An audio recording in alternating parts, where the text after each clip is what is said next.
एक बार की बात है, एक छोटे से शहर में एक लालची आदमी रहता था, जो कि बहुत ही धनी था। लेकिन इसके बावजूद भी उसका लालच का कोई अंत नहीं था।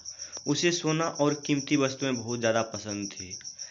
लेकिन एक बात ज़रूर थी कि वह अपनी बेटी को किसी भी चीज़ से ज़्यादा प्यार करता था। एक दिन उसे एक परी दिखाई दी। जो वो उसके पास आया था तो उसने देखा कि पेड़ की कुछ शाखाओं में परी के बाल फंस गए हैं। उसने उसकी मदद की और परी उन शाखाओं से आज़ाद हो गई। लेकिन जैसे जैसे उसका लालच बढ़ता गया, उसने महसूस किया कि उसके इस मदद के बदले में एक इच्छा मांगकर उसकी मदद करके वो और आसानी से वो और भी ज़्यादा अमीर बन सकता है। ये सुनकर परी ने उसे एक इच्छा की पूर्ति करने की मौका भी दिया।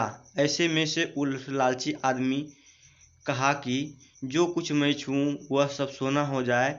बदले में ये इच्छा को भी उस परी ने पूरी कर दी थी।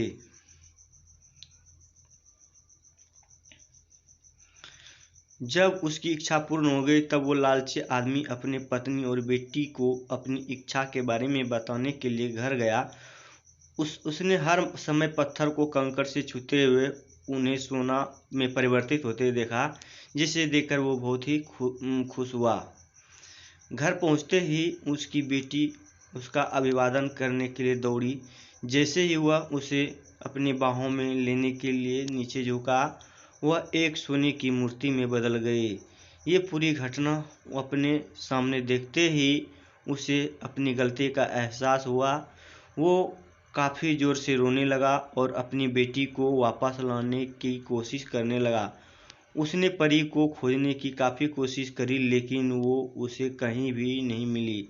उसने अपनी मूर्खता का एहसास हुआ, लेकिन अब तक काफ़ी देर हो गई थी। सीख: इस कहानी से हमें यह सीख मिलती है कि लालच हमेशा पतन की ओर ले जाता है।